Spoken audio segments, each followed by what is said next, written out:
शहादत, शहीदों का इमाम, मेरा इमाम, इमाम अली मकाम मैदान करबला गए, अपनी भी जान का नजराना पेश किया और आपने पूछा मालिक बता तू राजी है कि नहीं। आवाज आई या अय्यतुहन नफ्सुल मुतमइन्ना इरजिई इला रब्बिक रादियतम मर्दिया फदखुली फी इबादी वदखुली जन्नती। अल्लाहु अकबर। शहादत इमाम हो गई। याद रखिएगा कि जहां से भाई का सब्र मुकम्मल होता है वहां से बहन के सब्र का आगाज होता है। ये करबला शरीफ है, बहुत गौर फरमाइएगा। ये आज वाली शाम आई, आज वाली शाम। उन्हें क्या पता जो मेलों को आबाद करते हैं कि नबी के घर पे क्या गुजरी है। वो क्या जाने जो आज के दिन को भी तमाशे का दिन बनाए हुए हैं। उन्हें क्या पता। जानते हो जब शाम आई, शहादतें हो गई, फिर अहले बैत अतहार के खेमे लूटे गए। जब खेमे लूटे गए, जो बचे कुचे खेमे थे आग लगाई गई। लेकिन तारीख गवाह है, खुदा की कसम खेमे जल रहे थे लेकिन सैयदा जैनब के सर की चादर नहीं उतरी थी। चादर सैयदा जैनब के सर की नहीं उतरी थी। यहां तक मुअर्रिखीन ने लिखा है आधा खेमा जल चुका है, आधे का कपड़ा पड़ा है। उधर हजरत जैनब ने अपने वजूद को उस कपड़े के आड़ में छुपा रखा है कि घर जले तो जल जाए लेकिन अहले बैत के घर की चादर सर से नहीं सरकनी चाहिए। जरा ये चीजें ज़हन में रखें। फिर क्या किया गया? उन यजीदियों ने कौन सा सितम न किया। बड़े सितम किए गए, लूटा गया खेमों को। मेरा हुसैन मोहताज नहीं था, गरीब नहीं था। जब करबला शरीफ गए थे तो 42 ऊंटों पे तो करबला वालों का सामान गया था। 42 ऊंटों पे रखा गया सामान था। वो सारे खेमे लूट करके सामान लूटा गया। जानते हो जब शाम हुई फिर सारी लाशों को मैदान में डाल करके उन पर घोड़े दौड़ाए गए। यही शाम गरीबा, जब लाशों पर घोड़े दौड़े। कोई माई का लाल बता नहीं सकता सैयदा जैनब ने पर्दा छोड़ करके लाशों की तरफ दौड़ लगाई हो। कोई नहीं बता सकता उम्मे रुबाब ने पर्दा छोड़ा हो। कोई नहीं बता सकता शहरबानों ने शरीयत की हदें तोड़ी हो। आज मुहर्रम के नाम पे गुंडागर्दी, मुहर्रम के नाम पे अय्याशियां बदमाशियां, मर के पता चलेगा हुसैनी कौन था, यजीदी कौन था। किरदार बदलो अपने। ओ भाई, लाशों पे घोड़े दौड़ते रहे, अहले बैत ने पर्दा नहीं छोड़ा। नबी के घर की बेटियों ने पर्दा नहीं छोड़ा। लाशों की हड्डियां तोड़ी गई, हद हो गई। फिर बात वो आ गई कि जब लाशें वीरान कर दी गई, फिर सैयदा जैनब ने रज़ी अल्लाह तआला अन्हा सारी लाशें इकट्ठा की, एक जगह रखी ला करके, एक जगह। कितना मुश्किल काम था। और फिर उसके बाद उन लाशों पे पहरा देना, ये सबसे मुश्किल काम था। पहरा देने के लिए अली की बेटी बैठी, और जब पहरे की बारी आई बैठी है, लाशें कुछ बिखरी हैं, कुछ इकट्ठा है। आप बैठी हैं, सर पे चादर ततहीर है, हाथ में आज तलवार नहीं है, गाजी अब्बास का टूटा हुआ खंजर का टुकड़ा था, और लेकर के वहां बैठी जहां लाशें थी। और इस नीयत से बैठी कि अब तक हद हो गई, अब देखते हैं कौन है जो अहले बैत की लाशों के साथ खिलवाड़ करे। ये सोच के आप पहरेदार बन के बैठी। रात के 2 हिस्से गुजर गए। जब रात के 2 हिस्से गुजरे तो किसी के आने की आहट महसूस हुई। जब आने की आहट महसूस हुई, सैयदा जैनब ने चादर संभाली और अपना खंजर का टुकड़ा संभाला। इरादा यह था अगर कोई दुश्मन आएगा तो अली की बेटी अली के जलवे दिखाएगी, और अगर कोई होगा अजनबी तो फिर जाने दिया जाएगा। जब आने की आहट महसूस हुई, सैयदा जैनब ठहर गई। कहती है कौन? ठहर जा वहीं। लेकिन सवार जो आ रहा था वो रुका नहीं। वो चलते चलते सैयदा जैनब के करीब आया। गरीबुल वतनी है, परदेश है, तन्हाई है, भूख है, प्यास है। चारों तरफ से दुश्मनी है, तारीकी है, एक वहशत है। जब वो करीब आया, उसने आने वाले ने कहा, बेटी तू कौन है? जैसी लफ्ज बेटी कहा ना, तो सैयदा ज़ैनब के हिचकी बंद गई। फरमाने लगी, कौन है ये अजनबी जो हमें बेटी कह के आवाज दे रखा है? यहां तो कोई हमें पानी पिलाने वाला नहीं, आने वाले तो है कौन? फरमाने लगे, बेटी तू बता तू कौन है? आप कहती हैं, मुझे ज़ैनब कहा जाता है, मैं फातिमा ज़हरा की बेटी हूँ, अली की शहजादी हूँ। कहा कैसे बेटी हो? कहा अपनों के जनाजों पे पहरे दे रही हो। कहा बेटी ये जनाजे किसके हैं? अल्लाह अकबर। सैयदा ज़ैनब ने कहा था, आने वाले ये जो सामने जनाजा पड़ा है, ये राकिब दोशे पैगंबर का जनाजा है। कहा ये जो 18 साल जवाना है जनाजा है, ये किसका है? कहा ये अकबर का जनाजा है। कहा ये छोटी सी कब्र किसकी है? कहा ये जमा के असगर की कब्र है। अल्लाह अकबर। जैसे इतना सुना है, आने वाले ने कहा, बेटी अल्लाह तुम्हारा हाफिज है। ये कह के जब आने वाला जाने लगा, पढ़ करके सैयदा ज़ैनब ने सवारी को रोका। कहा बाद में जा, पहले बता तू है कौन? यहाँ कोई अपना कहने वाला नहीं है, तूने बेटी कह के आवाज दी है। आने वाले ने कहा, बेटी पहचाना नहीं, मैं कोई और नहीं बल्कि तुम्हारा नाना मोहम्मद रसूलुल्लाह। बस लगे आला हज़रा, जिक्र शहीद आज़म, नौजवान कमेटी सरजमीने मंसूर पर हज़रत अल्लामा मुफ्ती हम्माद रज़ाई क़िबला हैदरी। ओ भाई, फरमाने लगे, मैं तुम्हारा नाना हूं। सैयदा ज़ैनब मुतमईन रही, मुतमईन रही। फिर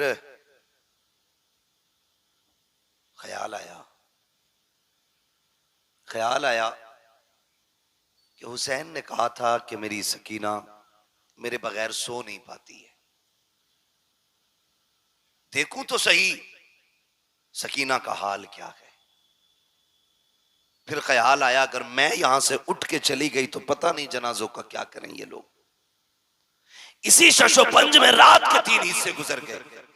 फिर एक साया नजर आया, आप फिर संभल के बैठी, और वो साया किसी मर्द का नहीं, एक औरत का साया था। करीब आई, उसने आकर के पानी का प्याला पेश किया। सैयदा पानी पी लीजिए। आपने फरमाया, हमें इस पानी से नफरत हो गई है, ले जाओ, हमें नहीं पीना है पानी। खातून ने कहा, मुझे हुर की बीवी कहा जाता है, मेरे शोहर ने गर्दन कटा करके अपनी गुलामी का हक अदा कर दिया, मेहरबानी करें मुझसे पानी कबूल कर लें। जब इतनी बात कही, सैयदा ज़ैनब ने कहा, सुनो, जिनके 18 साल के शहजादे प्यासे चले गए हों, उन्हें पानी कैसे अच्छा लगेगा? जाओ ले जाओ ये पानी। लेकिन वो खातून जानती थी, सैयद को अगर खातून जन्नत का वास्ता दो तो वो कभी टाला नहीं करते। उन्होंने कहा, आपको आपकी अम्मी का वास्ता, ये पानी कबूल फरमा ले। आपने पानी लिया, उठी। ख्याल आया, मेरी सकीना सबसे ज्यादा प्यासी है, सकीना सबसे ज्यादा प्यासी है। ये सोच करके आप खेमे में आई। जब खेमे में आके देखा तो हजरत सकीना नहीं थी। आवाज दी, सकीना सकीना, पता नहीं चला। फिर खेमे से बाहर निकली। ख्याल आया, कहीं यजीदियों ने बच्ची को उठा तो नहीं लिया, कहीं सितम करके कत्ल तो नहीं कर दिया। ये यजीदी है, इनसे कुछ भी उम्मीद की जा सकती है सिवाय भलाई की उम्मीद के। ये सोच करके बेकरार होके पलटी। बाहर आवाज दी, सकीना। तो जहां मक्तल में लाशें पड़े थे, वहां से हल्की सी आवाज आई, पुपी यहां आओ, मैं यहां हूं। अल्लाह अकबर। कहीं जाके देखा तो जहां मेरे हुसैन का लाशा था, वहां सैयदा सकीना ने पैरों पे सर रख के लेटी हुई है, पैरों पे सर रख के। बाप बेटी का रिश्ता अलग होता है। आप भी परदेश जाते हो, खुदा की कसम, बेटियां अगर छोटी होती हैं उस वक्त तक नहीं सोती हैं जब तक बाप के सीने पे सर रखने जगह न मिल जाए। ये हुसैन की सकीना फरमाती कि मैं गई बाबा के पैरों पे सर, मैंने हाथ पकड़ा, बेटी यहां कैसे आ गई? का पूरी रात को नींद नहीं आ रही थी, मैंने कहा अब्बा तेरी बेटी को नींद नहीं आ रही है, आके सुला दीजिए। कहा मैंने इतना कहा था, इतने में मक्तल से आवाज आई, बेटी यहाँ आ मैं तुझे सुला दूं। कहती बेटी लाशों पे घोड़े दौड़ चुके हैं, किसी लाश की पहचान नहीं हो रही है, तुझे कैसे पता चला कि ये तेरे बाप का लाशा है? हजरत सकीना ने कहा था मैं इसी ढेर पे आई, इसी जगह पे आई, मैंने आके सारी लाशों को देखा, सब एक जैसी लाशें नजर आई।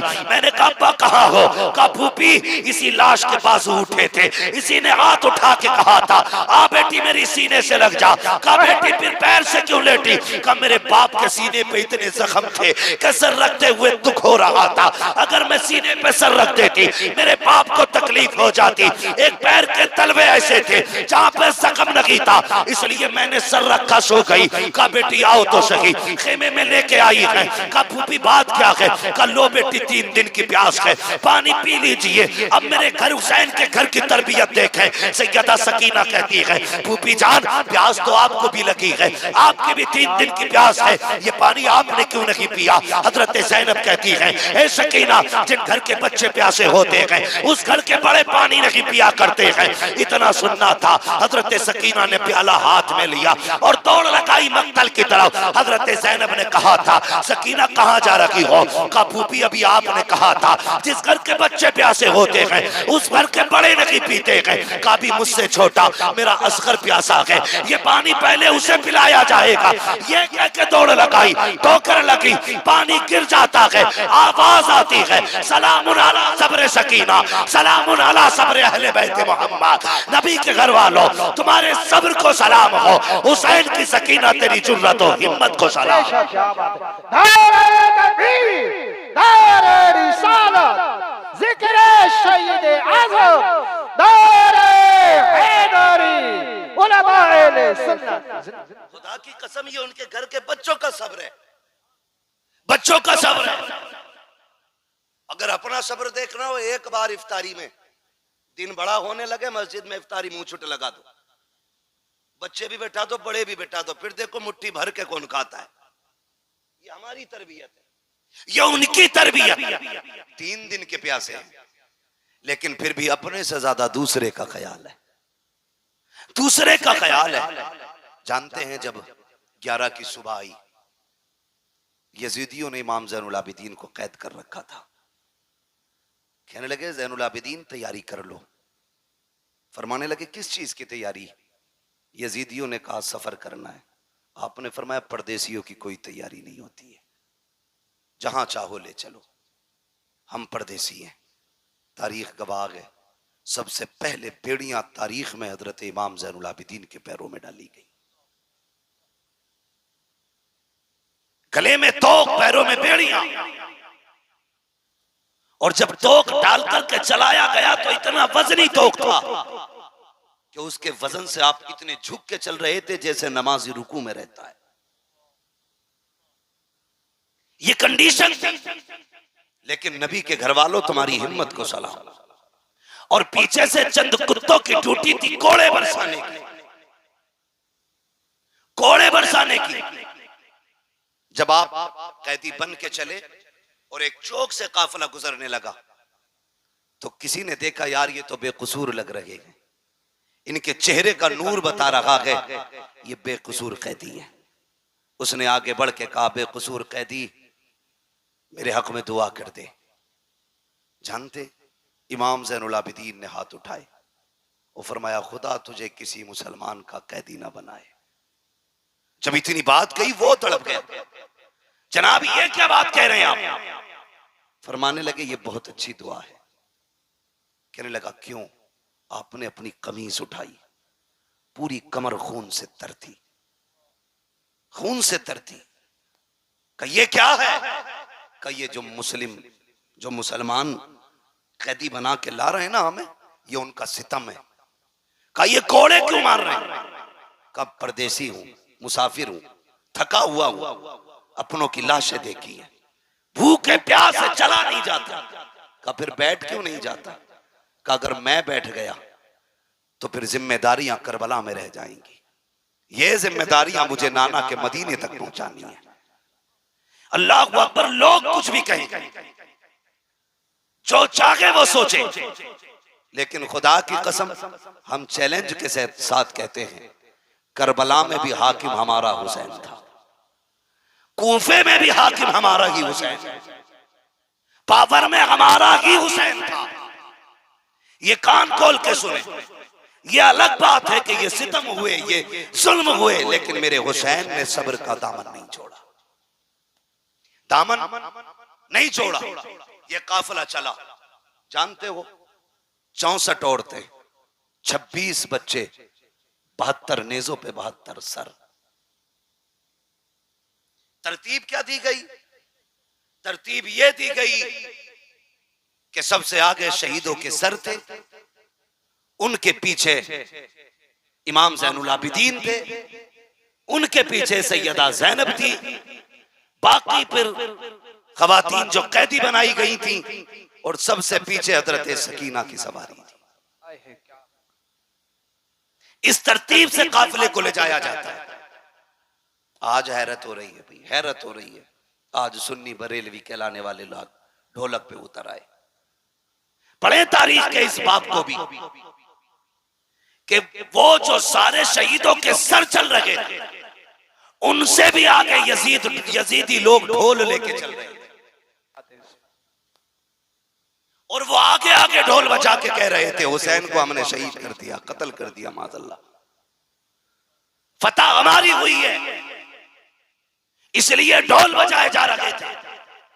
जानते हो, जब एक चौक से, एक बस्ती से काफिला गुजरने वाला था, तो दूर से ढोल की आवाज आ रही थी। एक नाबीना खड़ा था, उसके साथ एक बच्चा था, वो नाबीना भीख मांग रहा था। जब ढोल की आवाज सुनी तो उसने अपने बच्चे से कहा, लगता है बारात कोई बड़ी है। जब बारात बड़ी है तो फिर दूल्हा भी बड़ा होगा। का अब्बा कहना क्या चाह रहे हो? का बेटे देख जरा बारात कैसे लोगों की है। तो सबसे आगे जब ढोलों को आते देखा, सर पर्क के कपड़े, बेहतरीन खूबसूरत लिबासों में, नए नए कपड़ों में ढोल वाले देखे। बच्चे ने कहा, अब्बा लगता है बारात बड़ी शान वाली है। बच्चा कहता है, बाप ने कहा, बेटे सुन, जब वो दूल्हा करीब आ जाए तो मेरे कोनी मार देना, ताकि जब वो दूल्हा आएगा तभी मैं भीख मांगूंगा। अल्लाह अकबर। बच्चे ने पहले ढोल वालों को देखा, उसे तो दूल्हा का इंतजार था, लेकिन हैरत में पड़ जाता है जब नेज़े पे कटे सर को देखता है, और हैरत में पड़ गया जब जमा के बच्चे को नेज़े पे रखा देखा के सर को। बच्चा होश खो बैठता है, और धीरे धीरे ये ढोल वाले करीब आए। बच्चा अपने बाप की तरफ सिमटना शुरू कर देता है, क्योंकि आज तक तारीख में ये मंजर किसी ने नहीं देखा था कि 18 साल का सर, 6 माह का सर, 56 साल का सर नेज़े के ऊपर हो। जैसे कि सर करीब आए हैं, सर आके गुजर जाते हैं। बच्चे को कुछ होश आया, उस वक्त सैयदा ज़ैनब की सवारी गुजर रही थी। बच्चे ने बाप के कोनी मारी। उसने ये सोचा शायद दूल्हा गुजर रहा है। उसने कहा, तुम्हें खुदा का वास्ता, नबी का वास्ता, अली का सदका अता करो, नबी का सदका अता करो। जैसी तना कहा है, आज बड़े जमाने के बाद सैयदा ज़ैनब ने अली का नाम सुना था, नबी का नाम सुना था। कहती, फिजा का जी बेटी का जल्दी कीजिए, इससे कहिए एक बार और अली का नाम ले, एक बार और नबी का नाम ले। आपने कहा, फिर से कह जो तूने कहा है। उसने फिर से कहा, एक बार और कह जो तूने कहा है। उसने फिर से कहा। उसके बाद कहती, मैं पता क्या चाहिए। उसने कहा, फकीर हैं, मोहताज हैं, भीख दे दीजिए। हम तो भीख लेने खड़े हैं। आपने बच्चे की तरफ देखा, फरमाया जल्दी आ, तुझे पैसा चाहिए? कहा हाँ। कहा सुन, वो जो सबसे पीछे सवारी आ रही है, जा उसके पैरों के निशान की जगह की मिट्टी हटा ले, तेरी जरूरत पूरी हो जाएगी। बच्चे ने बूढ़े का हाथ पकड़ा, उधर दौड़ लगा दी जिधर की खबर सैयदा ज़ैनब ने दी है। जब जाकर के मिट्टी हटाई है, सोना निकल आया है। बच्चे से बाप कहता है, बेटे क्या हो गया है? कहा, ये काफिले वाले कौन है? कहा, क्या हुआ? कहा, ये जो लोग जा रहे हैं, इन्होंने कहा था कि मिट्टी हटा ले, वहां तेरी जरूरत पूरी हो जाएगी। अब्बा, मैंने मिट्टी हटाई है तो सोना निकल आया है। बाप ने कहा, सोना फेंक दे, जल्दी दौड़ के चल। कहा, कहां? कहा, जिसने सोने का पता बताया है। कहा, किस लिए? कहा, तू नहीं जानता है, ये जो गुजर के जा रही है, या तो नबी की बेटी गई है या अली की बेटी गुजर के।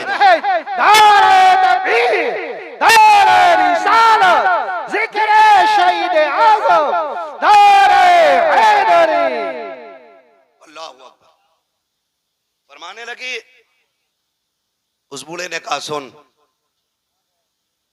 या तो ये नबी की बेटी गुजर के गई है या अली की बेटी गुजर के गई है। खुदा की कसम, इन्हें मजबूर कहते, इन्हें कमजोर समझते। गलती ना करना, बातें बहुत सारी है, मगर तवज्जो करें, इस बात को आखिरी बात समझ के सुन लें। तवज्जो है, जरा कह दें या हुसैन। जितने लोग सुन रहे हैं सारे बस वही बोलें, वाह हुसैन, और जोर से बोलें, वाह हुसैन। हाँ, सुने बहुत गौर से। हम हाय हुसैन वाले नहीं, हम वाह हुसैन वाले लोग हैं। तवज्जो करें। ये काफिला चला, काफिला चलते चलते एक जंगल से गुजर रहा था। जंगल से जब काफिला गुजरने लगा तो एक खातून अपनी गोद में दुपट्टे में गठरी में कुछ छुपाए खड़ी थी। ये यजीदी फौजी, दौलत के कुत्ते, ये आगे आगे चल रहे। उस खातून ने पूरे काफिले को रोका, कहा ठहरो। कहा क्या बात है? कहा तुम्हारे अंदर कोई तबीब है? कहा क्यों? कहा मेरा बेटा बीमार है, एक ही बेटा है, 7 बेटियां हैं, मुझे डर है कहीं वो मर ना जाए। कहा अगर तुम्हें कोई तबीब हो तो मेरे बेटे को देख ले। तो शिमर को, इन लाइनों को मजाक सूझी। इन्होंने मजाक के तौर पे इमाम ज़ैनुल आबिदीन की तरफ मुंह किया और बूढ़ी से कहने लगे हम तो तबीब नहीं है, लेकिन इससे पूछ ले, ये जो कैदी है शायद ये तबीब है। बूढ़ी गई, जाके कहने लगी परदेसी क्या तू तबीब है? आपने कहा अल्हम्दुलिल्लाह, सिर्फ मैं नहीं, मैं भी हकीम, मेरा बाप भी हकीम, मेरा दादा भी हकीम, मेरा घराना ही हकीमों का है। क्या इलाज कर देगा? फरमाने लगी बिल्कुल, लेकिन सुन मां, मैं कैदी हूं और हम इनके कैदी हैं, इनसे इजाजत लो और हम चलेंगे तुम्हारे साथ। जब बूढ़ी इजाजत लेने गई, वो तो थे दौलत के कुत्ते। उन्होंने क्या कहा? उन्होंने सीधी बात कही कि क्या देगी इसके बदले में? उसकी गोद में जो गठरी थी वो प्लास्टिक की और लकड़ी की और किसी और चीज की नहीं, बल्कि सोने की गठरी थी। उसने कहा जितना सोना है सारा ले ले, बस इस तबीब को मेरे साथ भेज दे। वो तो थे ही दौलत के कुत्ते, उन्होंने सोना ले लिया। लेने के बाद मेरे इमाम की तरफ देख के कहने लगे सोन, अगर तुम्हारे बाप ने हमारी मान ली होती ना तो आज तुम जंजीरों में जकड़ के हमारे गुलाम नहीं होते। जैसे इतना सुना गुस्सा आ गया इमाम ज़ैनुल आबिदीन को। फरमाने लगे तुझे क्या लगता है ये जो तूने बेड़ियां हथकड़ियां पहना रखी हैं तो इनसे रोकेगा हमें? फरमाने लगे चाबी रख अपने पास अपनी, अब अली के बेटे की ताकत देख। आपने गुस्से में हाथों की हथकड़ी की तरफ निगाह डाली, हथकड़ियां पानी की तरह बह के गिर जाती, पैरों की तरफ देखा, बेड़ियां टूट गई। फरमाने लगे कुत्ते औकात में रहे, कल भी हम रब की रजा पे राजी थे, आज भी हम रब की रजा पे राजी। सुभान अल्लाह, सुभान अल्लाह। वरना हमें कोई दुनिया की ताकत नहीं रोक पाएगी। उसके बाद जब आप चले, शर्मिंदा हो गया इतनी बात पे, सबके सामने मुंह की खानी पड़ी। लेकिन मेरे इमाम ज़ैनुल आबिदीन इतने थक चुके थे कि चलते चलते ना पैर पूरे नहीं उठ पा रहे थे, पैर खचेड़ के जमीन पे चल रहे हैं। इतनी ताकत नहीं बची है कि पूरा पैर उठा के रख सके, जमीन पे पैर रगड़ते जा रहे हैं। बूढ़ी आगे आगे चलते चलते जब बूढ़ी का मकान आया तो एक बच्ची दरवाजे पे खड़ी थी। उसने कहा माँ जी बेटी कई से भेज दे वापस। कहा क्या हुआ? कहा जिस बेटे के लिए लेके आई थी वो बेटा खत्म हो गया। इतना सुना आह निकल गई। बूढ़ी रो के कहने लगी सोना भी चला गया, बेटा भी चला गया। जा, मैंने तुझ पे ज्यादती की, मैं यहां तक चला के लाई, तेरा एहसान तो यहां तक आ गया, वापस चला जा। इमाम ज़ैनुल आबिदीन ने कहा मां दरवाजे तक आए हुए मेहमान को लौटाया नहीं जाता है, चौखट तक आने की इजाजत तो दे। बूढ़ी ने कहा क्या करेगा बेटा, तेरा वक्त जाये होगा, तेरा टाइम खर्च होगा, तू परदेसी मुसाफिर, जाने कब का चला है, कब तक चलेगा, कुछ खाया कि नहीं खाया। ए बेटे अब यहाँ आके वक्त जाये न कर। कहा माँ मुझे दरवाजे तक आने की इजाजत दे। इमाम ज़ैनुल आबिदीन को इजाजत मिली। आप जैसी घर के अंदर कदम रखते हैं, क्या देखते हैं, दो बहनें बैठी हुई हैं, एक सर की तरफ बैठी है, दूसरी पैरों की तरफ बैठी है, दो जबान के ऊपर कपड़ा पड़ा है। एक कहती है भैया बड़ी हसरतें तेरे साथ थी, तू हमारा इकलौता भाई था, आपने चंद जुमले सुने रो देते हैं। एक बच्ची देख के कहती है भाई हमारा गया है, तू क्यों रो रहा है। उसने ये कहा जब मैंने तुम्हारे भाई को देखा तो मुझे सुगरा के अकबर की याद आ गई है, मुझे तुम्हारे सूरत को देख के अपनी मदीने वाली बहन की याद आई है। आप ये कहते हैं और उसके बाद आगे बढ़ते हैं। उस नौजवान के ऊपर से चादर उड़ाई और हटाने के बाद कहते हैं नौजवान उठ, बहनों को रुलाया नहीं जाता है, बहनों को हंसाया जाता है। इतना कहा नौजवान उठ के बैठ जाता है। आपने जैसी नौजवान को उठाया है, माँ कहती है अरे बेटे ये कैसे हो गया। कहा बेटे ये बता, माँ ये तो बता तेरी गोद में सोना कितना था। कहा 7 बेटियों का जेवर था। कहा जल्दी कर, जितना सोना था उतनी मिट्टी लेके आ। पूरी मिट्टी लेके आई है। मेरे इमाम ने यूं हाथ लगाया है, सारी मिट्टी को सोना बना दिया है। उसके बाद कहते हैं माँ बता क्या कमी रह गई है। बेटा भी मिल गया है, सोना भी मिल गया है। ये कह के पलटने लगे। बूढ़ी ने दौड़ के कदम पकड़े। कहा ओ शहजादे जरा ठहर तो सही, अरे रुक तो जरा, बता तो सही तू है कौन, कहाँ का रहने वाला है, बता ये शाने कहाँ से लेके आया है, ये रुतबे कहाँ से मिले हैं। आप कहते अम्मा ये ना पूछ, अब मुझे जाने दे। बूढ़ी कहती बता ना बेटे क्या मामला है। कहा वो बता बेटे वो 72 नेजों पे सर किसके थे। आपने कहा उसमें कुछ सर मेरे घर वालों के हैं, मेरे चचा के हैं, मेरे भाइयों के हैं, मेरे बाप का भी सर उसमें है, मेरे भाइयों के सर भी उसमें है। कहा बेटे एक बात समझ में नहीं आई, तूने मेरा एक जिंदा कर दिया, अपने 72 जिंदा ना कर सका, क्या राज है इसमें। आप कहते माँ मेरी मजबूरी है, अगर मजबूरी ना होती तो जैसे तेरा एक जिंदा हुआ है वैसे मेरे 72 भी जिंदा हो जाते। आपने जैसी इतना कहा। बूढ़ी कहती बेटे समझ में नहीं आया। कहा माँ सुने यहाँ समझ में नहीं आएगा, वहां चल जहां नेजों पे सर है, सारी चीजें समझ में आ जाएंगी। बूढ़ी फिर वापस आई है। कहा बेटे अब बताना, मेरा इमाम उस नेजे के पास आया जिस नेजे पे इमाम अली मकाम का सर रखा हुआ है। आप बाप के सर के पीछे खड़े हुए और कहते हैं अब्बा जी वो कुरान पढ़ के सुनाओ जो करबला से यहाँ तक पढ़ के सुनाया है, फिर से वो तिलावत सुनाओ जो करबला से यहाँ तक सुनाई है। मुअर्रिखीन ने लिखा है कि सरे हुसैन नेज़े पे खुद घूमा, रुख हुआ ज़ैनुल आबिदीन की तरफ और सूरह रहमान की तिलावत शुरू हो जाती है। सूरह रहमान की तिलावत मेरे इमाम के सर ने की है। आप कहते अम्मा अब कुछ समझ में आया कि नहीं। माँ कहती मैं नहीं समझी। मेरा इमाम कहता है ए माँ जिंदा वो किए जाते हैं जो मर जाया करते हैं, जो पहले से जिंदा होते हैं वो जिंदा नहीं किए जाते।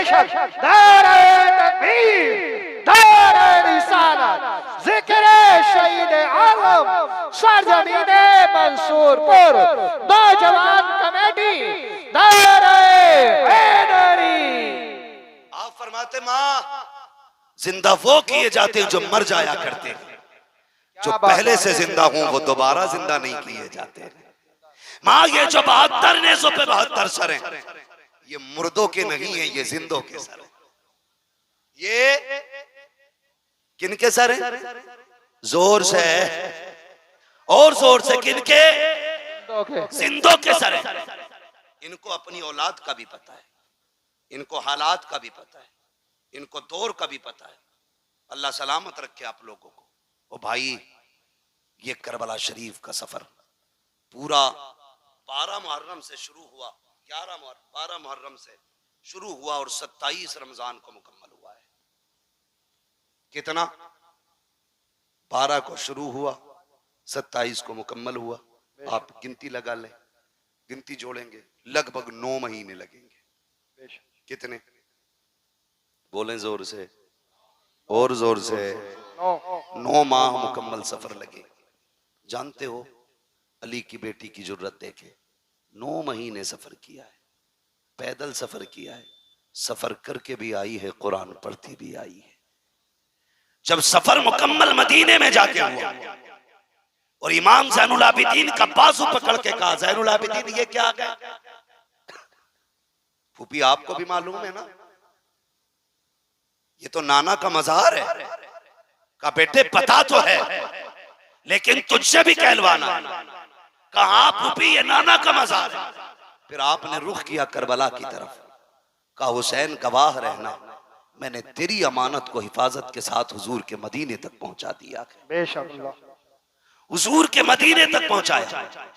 9 महीने सफर किया, पैदल सफर किया, लेकिन जानते हो इस 9 महीने में सैयदा ज़ैनब ने 72 कुरान मुकम्मल किए थे। कितने जोर से कितने? 72 कुरान अली की बेटी ने पढ़े। क्या आज हमारी बेटियों ने 72 आयतें पढ़ी हैं?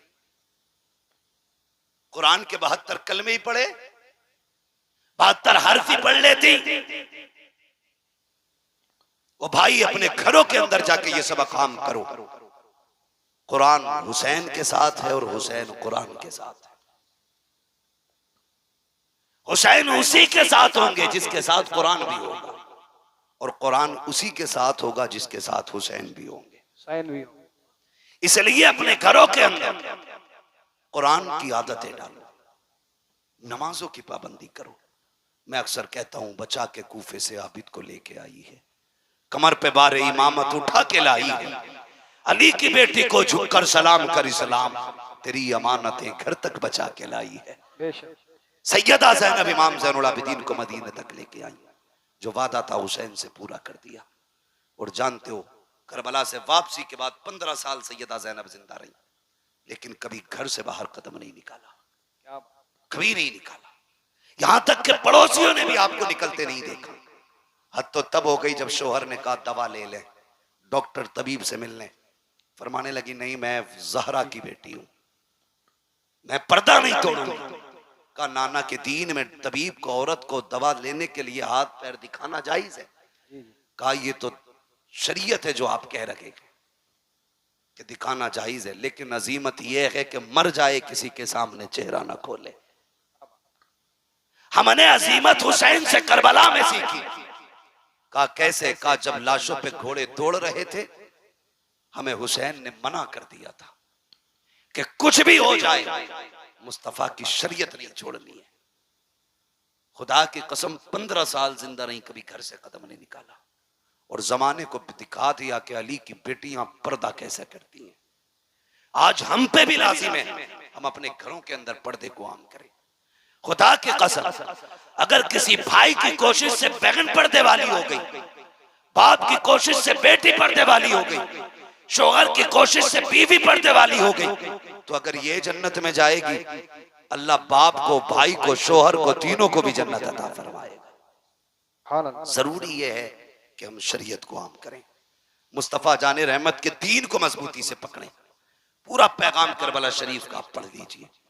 बहुत सारे जुल्म करबला शरीफ में हुए, लेकिन उन्होंने सब्र नहीं छोड़ा, शरीयत नहीं छोड़ी, दीन नहीं छोड़ा। इमाम ज़ैनुल आबिदीन के हवाले से बेशुमार रिवायतें मौजूद हैं। बस एक बात मैं भी बता दूं, आपके खेमे में ना जब बदला लेने की बारी आई, किसकी? मुख्तार सकफी ने जब बदला लिया था और ये यजीदी जाने चुरा चुरा के भाग रहे थे, तो एक भागते भागते जंगल में उसे कोई ठिकाना नहीं मिला, तो एक झोंपड़े में जाके घुस गया, और वो झोंपड़ा किसी अजनबी का नहीं, इमाम ज़ैनुल आबिदीन का था। इमाम ज़ैनुल आबिदीन की क़यामगाह थी, मुख्तार सकफी की फौजें पीछे थी, पनाह लेने के लिए खेमे में घुसा। प्यास लगी थी, कहा पानी मिलेगा? आपने एक प्याला दिया, कहा और चाहिए, दूसरा प्याला भर के दिया, कहा और चाहिए, तीसरा प्याला भर के जब दिया, इसने हाथ में लेके कहा लगता है तुमने मुझे पहचाना नहीं। कहा क्यों? कहा अगर पहचान लेते तो मुझे पानी ना पिलाते। मेरे इमाम ज़ैनुल आबिदीन की आंख में आंसू आ गए, फरमाने लगे कैसी बातें करता है, अपने बाप के कातिल को कोई भूल सकता है? क्या मैं तेरे चेहरे को भूल जाऊंगा? क्या तू वो शिमर नहीं है जिसने मेरे बाप के गले पे खंजर चलाया था? तू वही तो कुत्ता है। कहा फिर मुझे पानी क्यों पिलाया? हमने तो तुम्हारे ऊपर नहरे फुरात के पैरे सख्त कर दिए थे, तुम पानी पिला रहे हो। फरमाने लगे सुन, कल हम तुम्हारे मेहमान बने थे, आज तू हमारा मेहमान बना है। जो तुमने किया वो तुम्हारा दस्तूर था, जो हम कर रखे कहीं ये नबी के घर वालों का दस्तूर। ओ भाई, कोई वफा मोहब्बत ताकत कोई सीखे तो अली के बेटों से। वो कहा था अली का घर भी क्या घर है कि उस घर का हर एक बच्चा जिसे देखो वही शेरे खुदा मालूम होता है, जिसे देखो वही शेरे खुदा मालूम होता है। मेरे नबी ने फरमाया, लोगों मुझसे प्यार करना चाहते हो, मेरे हुसैन से प्यार करने लगना। मेरे हुसैन का प्यार गोया मेरा प्यार है, मेरा प्यार है। अल्लाह अल्लाह अराकीनी कमेटी की मोहब्बतों को सलामत रखे, आप लोगों के जज्बों को सलामत रखे। इतनी रात तक बैठ के आपने अली के बेटों की बातें सुनी है। जब कयामत में कोई किसी की सुनने वाला नहीं होगा, इंशाअल्लाह हम गुनाहगारों की सुनने के लिए हुसैन आ जाएंगे, हुसैन आएंगे। वो कहा था ना, आ गए कब्र में भी छुड़वाने, दर्द कितना है उम्मती के लिए। ओ भाई, हम उनसे वफा करें जो जमाने से वफा करते हैं। अल्लाह ताला हमें करबला वालों की खैरात अता फरमाए, हमें अहले बैत का सदका अता फरमाए। अल्लाह हम सबको ज़हरा के लालों का सदका अता करे, मौला अली के पालों का सदका अता करे, मुस्तफ़ा जान रहमत के नौनिहालों का सदका अता करे। फरमाया गया इन्नल्लाह मअस साबिरीन, अल्लाह सब्र करने वालों के साथ है। मदद ये नहीं है कि तलवार की धार बढ़ जाए, मार काट में पावर आ जाए, ये मदद जरूरी नहीं है। मदद इसको कहते हैं कि खुद कट गए लेकिन आज भी कटने के बावजूद पूरी दुनिया में वही मौजूद हैं जो कट गए थे, और काटने वालों का नामो निशान तक नहीं है। पूरी दुनिया घूम लो, कोई नहीं कहेगा मैं शिमर की औलाद से हूं, मैं खोली की औलाद से हूं, मैं इब्ने ज़ियाद की औलाद से हूं। कोई नहीं कहेगा मैं इब्ने साद की औलाद से हूं, कोई नहीं कह सकता यजीद की औलाद से हूं। दुनिया घूम के आओ, खुदा की कसम। कोई कहेगा मैं इमाम जाफर की औलाद से हूं, कोई कहेगा इमाम बाकिर की औलाद से हूं, कोई कहेगा मूसा काजिम की औलाद से हूं। अली के घर की नस्ल आज भी जमाने में है, और खुदा की कसम सुबह कयामत तक रहेगी, सुबह कयामत तक रहेगी। और इसी नस्ल के बारे में मेरे इमाम ने कहा था, तेरी नस्ल पाक में है बच्चा बच्चा नूर का, तू है ऐने नूर तेरा सब घर आना तेरा। आखिर में सुस्ती क्यों आ रही है? तू है ऐने नूर तेरा सब घर आना। आखिर में भी देखो ड्यूटी और हाजिरी वैसी लगनी चाहिए जैसी शुरू में लगी थी, ताकि फरिश्ते जाके बताएं मौला जैसे शुरू में सुन रहे थे वैसा आखिर तक सुनाए।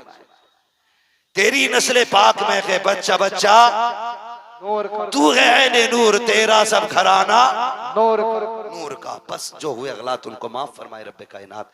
जिंदगी ने दिया साथ, फिर होगी मुलाकात। चमन रहा फूल खिलेंगे, जिंदगी रही फिर मिलेंगे। मुसाफिर हैं हम भी, मुसाफिर हो तुम भी, किसी मोड़ पर फिर मुलाकात होगी। फकीरान आए सदा कर चले, सदा खुश रहो ये दुआ कर चले। सारे लोग कलमा शरीफ पढ़ लीजिए, ला इलाहा इल्लल्लाहु मुहम्मदुर रसूलुल्लाह।